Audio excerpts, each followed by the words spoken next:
Hey guys, what's up? It's Eric. Welcome to RevMatch. I am trying a new format, which is an interview, and I'm here with my buddy Tedward from Boston. Hi guys. And Tedward has his own channel. Look up Tedward or Tedward Drives, you'll find it. So Tedward is another automotive YouTuber, and he's out here for a couple of weeks, so we thought we'd get together and shoot some stuff in my shop. We just went out and drove my 1M, and he's got a really cool review of that coming up.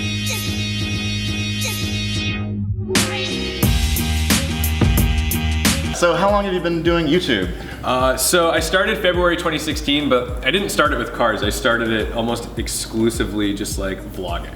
Not much came out of it, but after a few months I started to feel like, well, you know, people are always interested in cars. So I started filming with my cars. I had 3 cars and I thought, let's see, maybe I've got something here. I'll be like the ghetto schmee, right? I don't have I don't have any like exclusive supercars, but I've got M cars and a Porsche, so let's try it. I started filming and I started with my own cars. And when I kind of started getting into that format, then people started coming forward saying like, hey, I saw that thing you did. Would you like to film my car? So tell me about like the first time you went out and shot a video with somebody else's car. What was that like? Oh my God, it was terrifying. So the first video I shot was the Supra, the big turbo Supra. And I lined up 2 cars that day because I was really ambitious. So I lined up the Supra to come, and then like half an hour later, I lined up that ESS supercharged M3.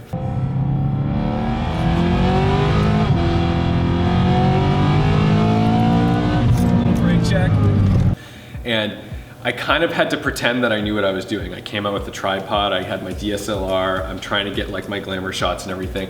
But the whole time I'm just thinking like, this might not come out at all.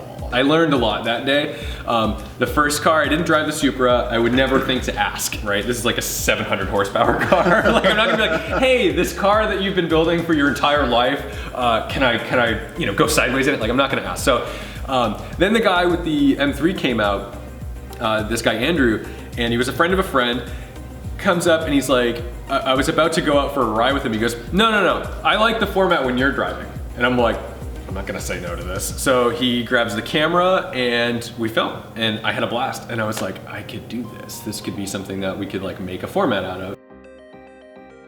When you go for equipment, you can go big, you can go really big, but the problem is if you go big, now you're gonna spend time setting it up. So this is the camera that I use for pretty much all the in-car stuff, and it's great because it's stabilized. So like we just did, I'm driving the car, I hand this to Eric, and he doesn't need to know anything about a camera. He's not trying to find focus zones. He's not trying to like meter it. It's so automated, it's insane. So that's the beauty of it, is all my car reviews are shot by the owners. So what is your favorite cars that you reviewed so far? I'll tell you what I aspire to review. I'm a huge Porsche guy, obviously, and I really want to drive some 997s and especially GT3s. So for me, like the pinnacle of reviewing these cars would be to get a hold of like a 997.2 with the 3.8 GT3. Like I want to make that howl. Like that's something that my right foot has been dreaming about for so long. So that's the car that I really want to review. So obviously there's a whole gay YouTube community, but you're the only other gay YouTube community member that reviews cars that I know of, you know. It's funny because, so when I first started YouTube, my biggest fear that I was gonna come onto the scene and people were just gonna like rail me. They were just gonna be nasty. And the thing is, like, comment section is a hard place to be. And if it's personal, if someone's taking jabs at your body, or you're like, you know, they're just calling you a faggot or whatever, it's like, that kind of sucks to wake up to, that little +1 every morning and look at your messages and it's just like people slamming you, and that sucks. So I came out really early on YouTube because I'm out anyway, but I didn't want it to be a thing. I wanted to be like, hey, look, look, this is what it's like to be gay in the car community.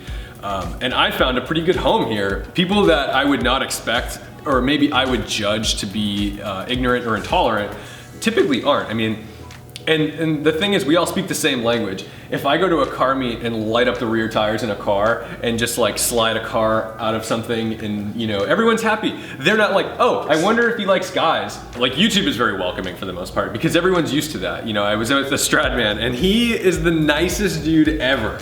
And I was asking him, what is it like to see the scathing comments? Because he gets nasty comments. He told me at first it was like a tough thing to do, and then he got used to it. And I'm like, you know what? I need to get used to that, right? Have you been to the track very much? No. All right. So this is like my biggest thing. I have never raced on a track. I've never done a track day. I am a New England canyon carver, if you want to say that. I wouldn't, like, I would consider myself like a respectable driver, right? I can handle a powerful car. I know my limits. I don't have any accidents other than occasional hit and run. It wasn't me though, it was the Porsche. No, so, I've never crashed a car. I've definitely pushed cars over their limits. I've spun like 1 or 2 cars on the street, which is dumb. Don't spin cars on the street. That's like really dumb. That's not something to be proud of ever. That kind of stuff happens, but I've never been in a situation on the street where like, I was like, wow, I've gone way above where I should be. So I want to go to the track so I can start pushing that boundary, because that's not something you should push on the street. And I think we all test our limits a little bit here and there. I think there's some future videos with us at the track together. Because if you've seen my channel and you've seen the cars in this shop, that's what I do. I go to the track as much as possible. That is my passion. I love getting out on the track because you can push a car to its limit and a little bit beyond, and the limits are way higher than you can ever get to on the street. And I see a lot of tire smoke in my future, and possibly an engine fire. So here's an interesting subject, automatic versus manual transmissions. We know that 90% of cars today are sold with an automatic transmission. What are your thoughts on auto versus manual? I have very varying and conflicting thoughts about this. So personally, if I had to choose a car, like I had one car for the rest of my life, it's gonna be a manual. I need to be able to rev match. But I think it's application dependent. So the reason why I own a DCT M3 is because that engine needs to be so high strung to be good. Right. And I think that the DCT suits it really well because it allows you to basically have no gap in torque. It's just go, go, go, go, go. So for a car like that, it's great.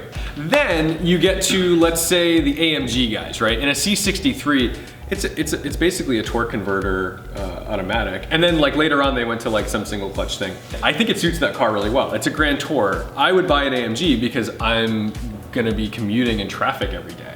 And so the people who are like really diehard save the manuals, I get it, and I think I totally respect the movement because it needs to happen to make sure that automakers still make our cars. Yeah, I was at race school a couple of months ago at Skip Barber, and one of the lessons that we were learning was how to heel and toe and rev match. And I've been doing it for a long time, so I was pretty good at it. A lot of the students had a lot of difficulty with it. I was talking with the instructor and he goes, it's a lost art, It is an absolute lost art, being able to heel and toe, which is, I have a video on that, which is not a very good one, but it's basically the art of braking and downshifting at the same time while maintaining brake pressure so that you don't upset the car by downshifting and unbalancing the car. That's the point of it. It's tricky. No, I just appreciate you having me out here. It's been great. I came out to California and I have, just north of 1,000 subscribers, and I have met so many people through YouTube. And you asked me earlier about starting YouTube, like what did I start? If you're looking to start a channel, just do it. Don't worry about your cameras. Don't worry about whatever. Like, it's gonna suck at first unless you're just like making the magic right away. Cool, well hey, thanks for coming out. It's awesome to meet you, awesome to see you. I'm sure we'll be doing some more videos together, and let's go to the track. Let's get on the sometime and do some real videos. 1M.